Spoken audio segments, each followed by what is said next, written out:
Dans un monde fait de vibrations, les nombres dansent tout autour de nous et à l'intérieur de nous. Ils racontent une histoire, la vôtre, la mienne, celle de nous tous. Vous écoutez La Voix du 7, le podcast de la numérologie inspirée.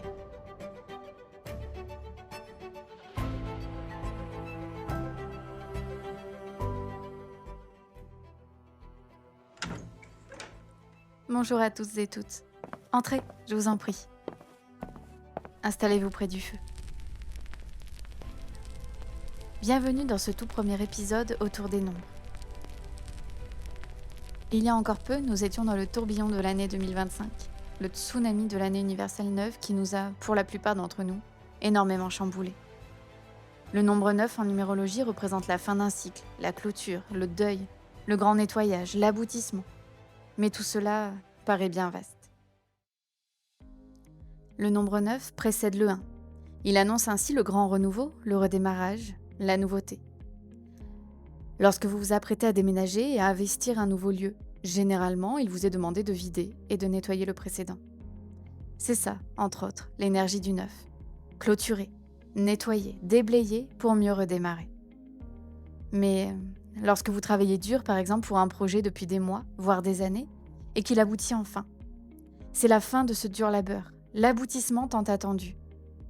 C'est aussi ça, le 9. La joie que quelque chose se termine, que quelque chose prenne fin. Le 9 est un monde à part entière. Ainsi, il représente le deuil, tout comme il peut représenter une forme de fin désirée. Dans cet épisode, plusieurs femmes ont déposé leurs témoignages, leur expérience bien souvent douloureuse de cette année 9. Caroline, par exemple, s'est confrontée au deuil. L'année 2025 a été pour moi la pire des années parce que j'ai été confrontée à 2 événements. Le premier, ça a été la perte de ma chienne Naya qui avait 8 ans et qui était atteinte d'une tumeur digestive. Donc je l'ai accompagnée en fin de vie pendant plusieurs mois où j'ai dû mettre mon activité professionnelle en stand-by pour être à ses côtés jour et nuit. Et en septembre 2025, mon mari m'annonçait qu'il souhaitait se séparer. Pour Sueva, ce fut un petit peu différent. À la fois quelque chose de nouveau qui débutait en cette année 9, mais aussi un deuil qu'elle a dû vivre de plein fouet. Où j'ai décidé, après 18 ans de vie de maman au foyer, de travailler enfin pour moi, pour faire quelque chose qui me plaît. Donc j'ai ce projet pour devenir maire de mon village depuis 2024, pour les prochaines élections. Et en avril 2025, du coup, j'ai signé un CDI en 24 heures. Au mois de juillet, mon mari s'est suicidé. Ça a été extrêmement compliqué, donc depuis, cette année est vraiment très difficile à gérer. Sueva et Caroline ont en commun d'avoir été toutes les deux en année personnelle 2 lorsque nous étions en 2025. Une année 2 est une année pleine de dualité, très sensible et bien souvent bouleversante vis-à-vis du couple. Caroline s'est séparée, Sueva perdait son mari. Une autre jeune femme, que nous appellerons Lucie pour préserver son anonymat, a décidé aussi de déposer son témoignage. Mon année 2025 a été chaotique, émotionnellement difficile. Ma fille a décidé d'aller vivre chez son père et je ne l'ai plus qu'un week-end sur 2. Et l'année 2025, avec mon conjoint, a été très difficile avec beaucoup de remises en question, beaucoup de disputes. Lucie était en année personnelle 3. Dans son côté sombre, l'année 3 nous confronte à des difficultés avec nos enfants, bouscule notre mode de communication et nous fait expérimenter la tristesse et le conflit en nous montrant tout ce qui peut entraver notre joie de vivre. Pour une autre femme, que nous appellerons Marilyn, ce fut la désillusion ultime et un véritable tsunami qui colora son année 2025. L'année 2025 fut pour moi une année de bouleversement. Mai 2025, je décide de rompre avec mon ex-compagnon après 4 ans. Pervers narcissique et manipulateur. Il a continué à me harceler ensuite, en m'envoyant des mails, des SMS, en m'appelant, en m'envoyant sa famille. J'ai porté plainte. Juin 2025, je perds mon frère qui décède d'une maladie soudaine et rapide en 1 mois et demi. Octobre 2025, après un week-end en famille, je rentre chez moi et je vois qu'on m'a cambriolé. On a tué un de mes chats également. Janvier 2025, je sors de chez moi j'ai mon ex-conjoint qui m'agresse. Évidemment, je porte plainte. Dans l'heure qui suivait, il perquisitionnait chez lui et ont retrouvé un des objets volés. Marilyn était en année personnelle 7. Les années 7 sont des années de quête de sens, de vérité qui éclate, mais aussi de solitude. Il s'agissait ici de la fin d'une emprise révélée. Mais l'année 2025, pour Sophie par exemple, ce fut l'accomplissement, la clôture de vieux dossiers et le début de sa reconstruction. Je la décrirais comme la fin d'une renaissance. Ça a été une année qui a marqué pas mal d'étapes. Une réconciliation à moi-même déjà, même si elle n'est pas encore complète. Une réconciliation avec l'amour, avec l'image que j'ai de l'amour. La fin d'un chapitre avec la finalisation de mon divorce, enfin. Ça a été aussi la première étape de oser. Oser être moi-même entièrement, oser faire ce qu'il me plaît, oser dire. Sophie était en année personnelle 6. Elle l'a vécu sous la forme de l'aboutissement, de la fin de ce qui était tant attendu. La fin d'un mariage douloureux, la concrétisation de son divorce, la pleine reprise de sa souveraineté de femme. Pour toutes ces femmes, l'année 2025 leur a demandé de laisser partir, de lâcher ce qui devait s'en aller, d'accepter ce qu'elles ne pouvaient pas contrôler. Naya, j'aurais voulu pouvoir décider du moment, trouver une solution, empêcher la souffrance, empêcher son départ. Mais ça, j'ai pas pu. Et ça a été pour moi l'une des choses les plus dures, accepter que je ne contrôlais plus rien. Ça m'a aussi demandé de lâcher mes repères, parce que pendant des années, ma vie, elle était rythmée par mes 3 chiens. C'était mon équilibre, ma stabilité, mon quotidien. Et du jour au lendemain, il m'en manquait une. C'est comme si quelque chose s'était déplacé à l'intérieur de moi, comme si je marchais un peu de travers, un peu bancal. J'ai dû lâcher en fait ce que je pouvais plus retenir. J'ai dû lâcher ce qui m'appartenait plus.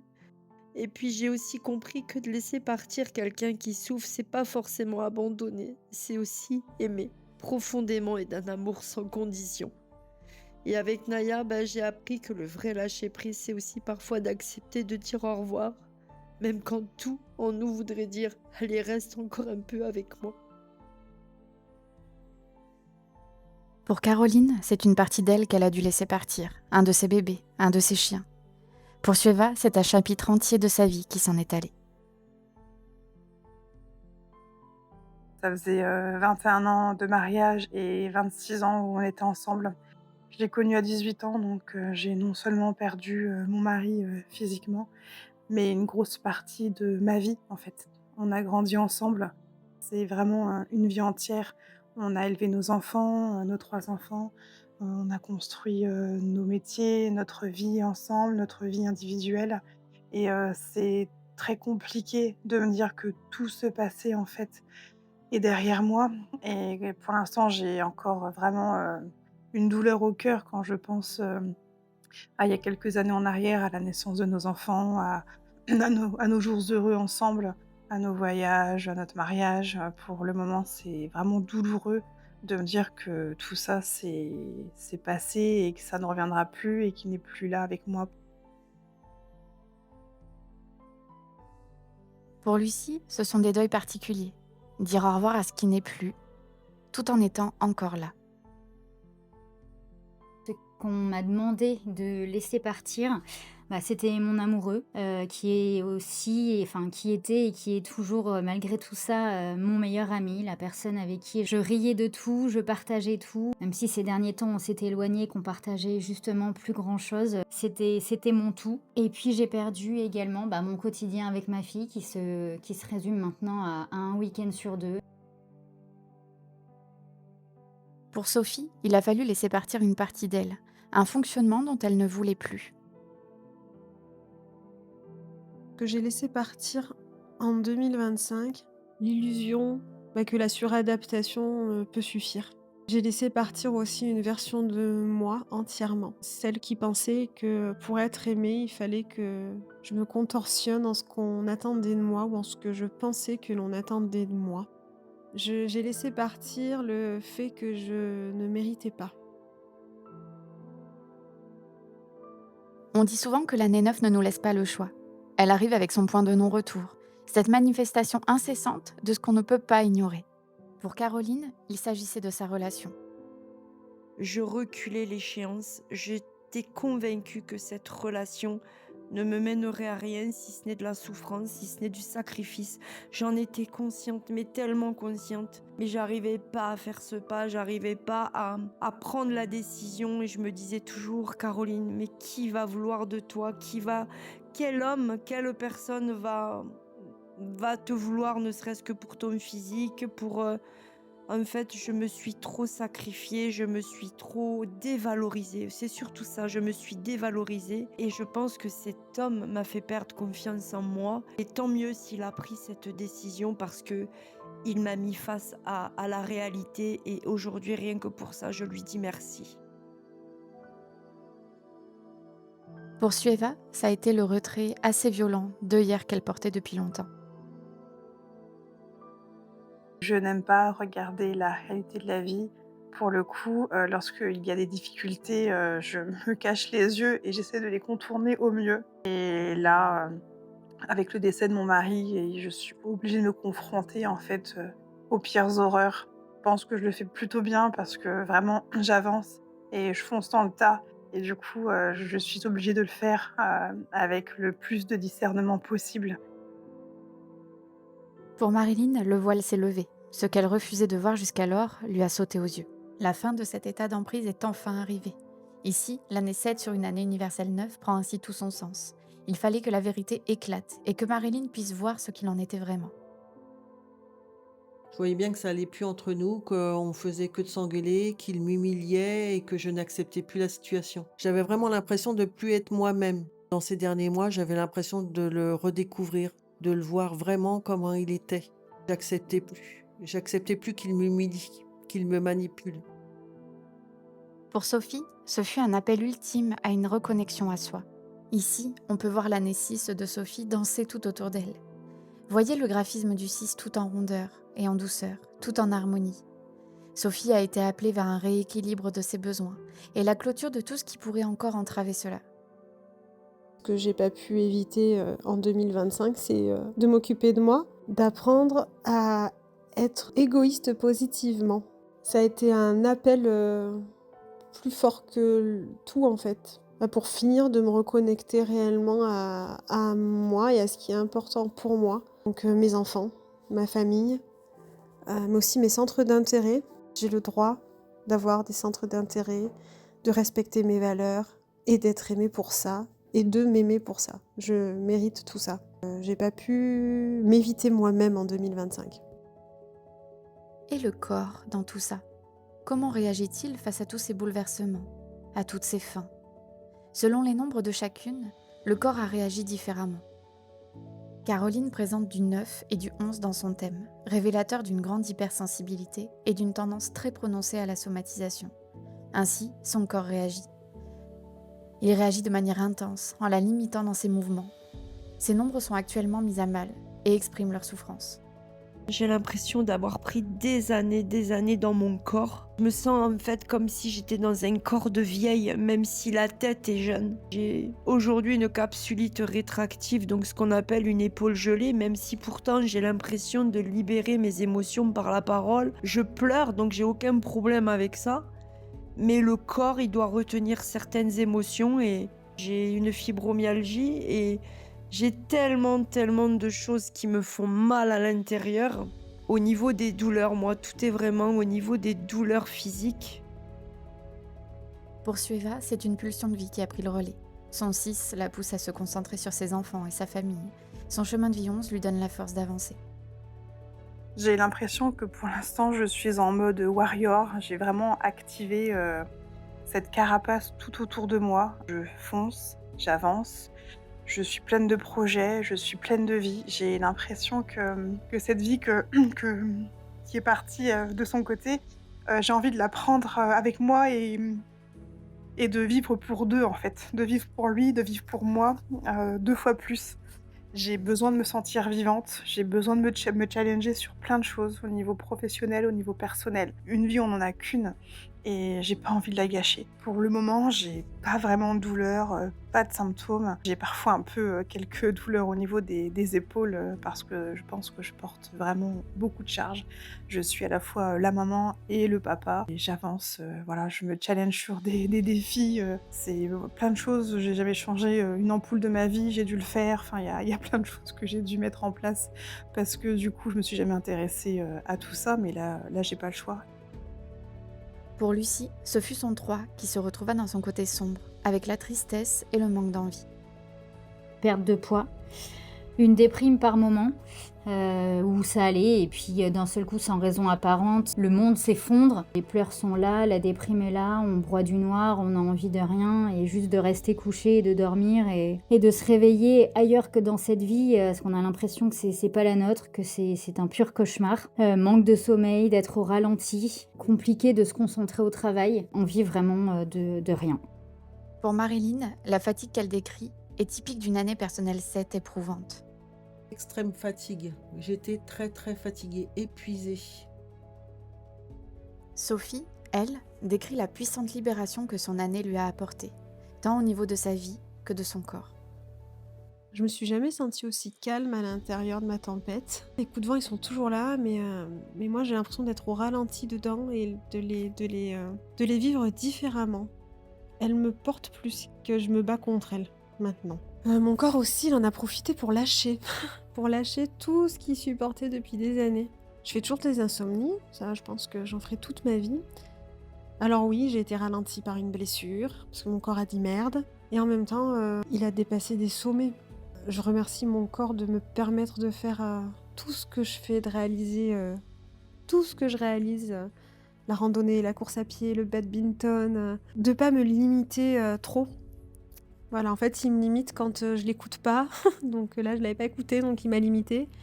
Mais on va essayer d'être encore plus en harmonie maintenant pour que ça matche à fond, lui et moi. Vous l'avez compris, cette année universelle 9 nous a bouleversés, mais également transcendés. Chacune de ces femmes a malgré elle opéré une transformation. La transformation est inconfortable, désagréable parfois, douloureuse, mais riche de sens. Cette année nous a tous confrontés à lâcher, à laisser partir, à nettoyer et faire le tri. Elle nous a poussés au deuil, deuil de nos proches, deuil de nos relations, deuil de partie de soi.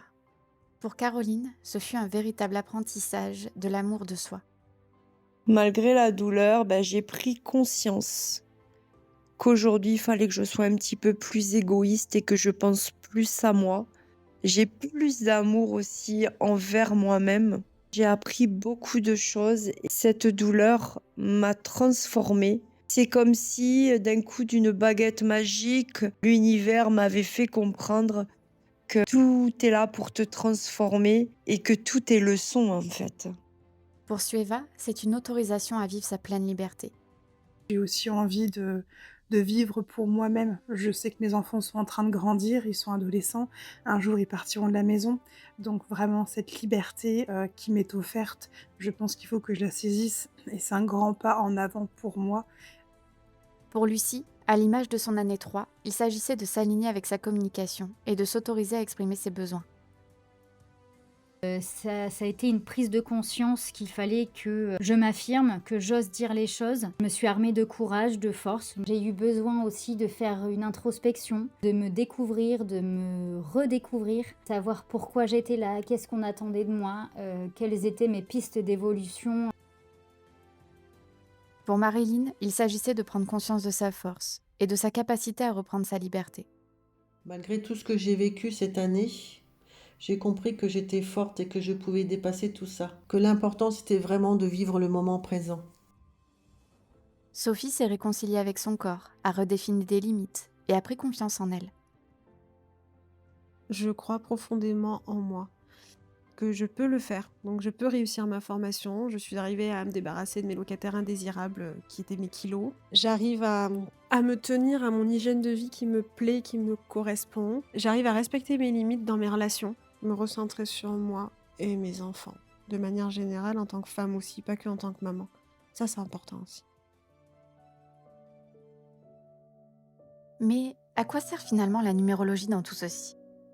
La numérologie est claire. elle apporte un autre regard sur ce que l'on traverse. Elle agit en prévention, mais aussi lorsque nous sommes en pleine tempête. La numérologie inspirée a pour vocation d'aider toute personne soucieuse de mieux se connaître, de mieux nourrir ses nombres. Nous sommes tous constitués de nombres. Ces petits êtres à l'intérieur de nous, ces facettes qui ont besoin d'être nourries, équilibrées, accompagnées. En agissant dans leur sens, on agit pour notre équilibre. Toute tempête peut se traverser avec un bon équipage équilibré à bord. C'est ça, finalement, la numérologie inspirée. Caroline, Lucie, Marilyn, Sueva et Sophie ont su, en pleine tempête, nourrir leur nombre du mieux qu'elles le pouvaient. Et aujourd'hui, en 2026, où en sont-elles alors que nous sommes passés en année universelle 1 ? Pour Caroline et Sueva, c'est un appel du cœur, un appel à la joie, à l'urgence de vivre et de réaliser tout ce qui était en sommeil jusqu'alors. Leur année personnelle 3 agit ici en soutien pour leur faire goûter au bonheur tant attendu. Aujourd'hui, ce qui est différent par rapport à avant, même si j'aime toujours prendre soin des autres, j'ai compris aussi que j'étais ma priorité. Il est jamais trop tard, même à 54 ans, de commencer une nouvelle vie. J'ai envie de me réengager avec moi-même, de construire les projets qui me tiennent à cœur. Je pense que je suis, amenée à penser, à moi en tant qu'individualité, en fait. Pas en tant que couple, pas en tant que maman, pas en tant qu'amie. J'ai vraiment cette impression qu'il faut que je pense à moi et c'est tout de suite et maintenant, en fait. Pour Marion, son année personnelle 4 en 2026 la pousse à revoir ses fondations, à construire solidement, à prendre conscience de sa force. Tout cela est très révélateur du nombre 4 et l'invite à prendre le temps et à faire preuve de courage. Aujourd'hui, en 2026, il y a des choses que je fais différemment et je suis assez fière de ça. J'ai toujours l'espoir, bien sûr, de récupérer, de retrouver mon cher et tendre dans une relation peut-être plus saine, peut-être plus solide. Je me vois moins petite qu'avant, j'ose prendre ma place. Pour Marilyn, 2026 est une année personnelle 8, année où on l'invite à prendre sa place, à se positionner et à se revaloriser. Malgré tout ce que j'ai traversé, j'ai pris confiance en moi. Il y a vraiment un avant et un après. Aujourd'hui, je me sens plus courageuse, plus forte et maître de moi. Pour Sophie, c'est une vie authentique et en phase avec ses valeurs qui s'ouvrent à elle. Elle est passée en année 7, une année d'alignement. Aujourd'hui, je me sens alignée à moi-même, tout simplement. Et ça faisait très très longtemps que ça ne m'était pas arrivé. J'ai su reprendre le contrôle de ce qui m'appartenait pour en faire quelque chose qui me correspond entièrement.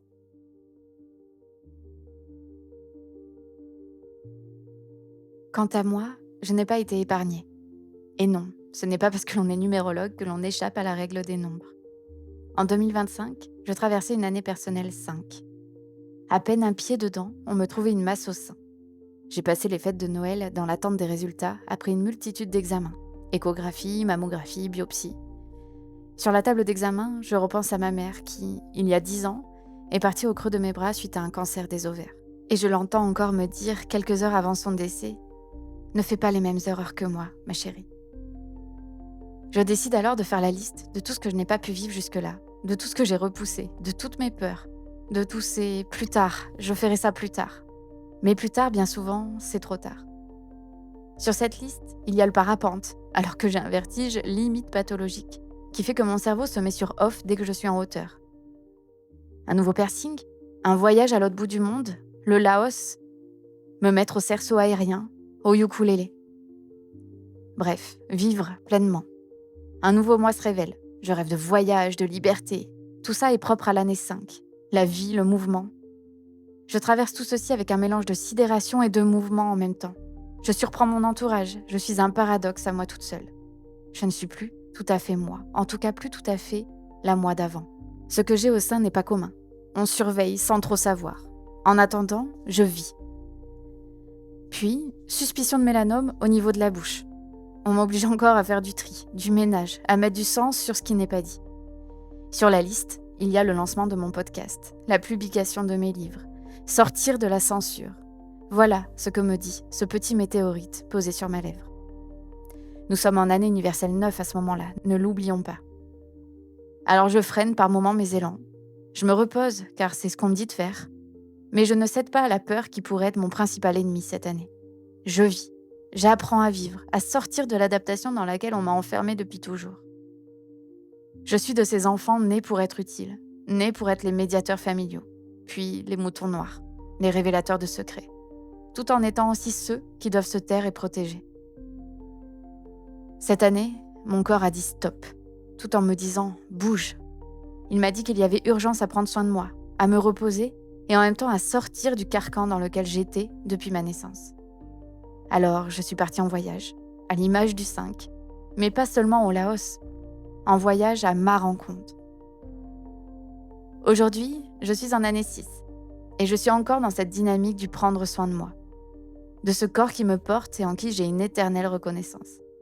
Cette année, je bouge moins, le 6 est plus calme, mais je garde toutes les leçons apprises durant l'année 2025. Chaque année est apprentissage, 2026 également.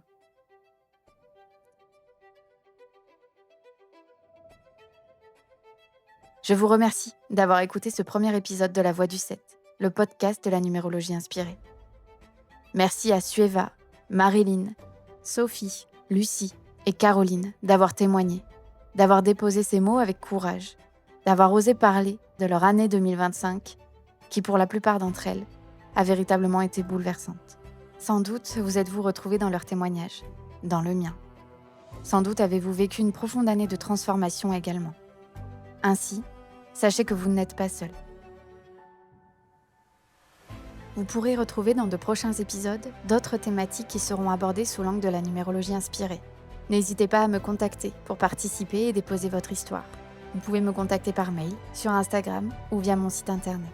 Vous retrouverez toutes les informations en description de ce podcast.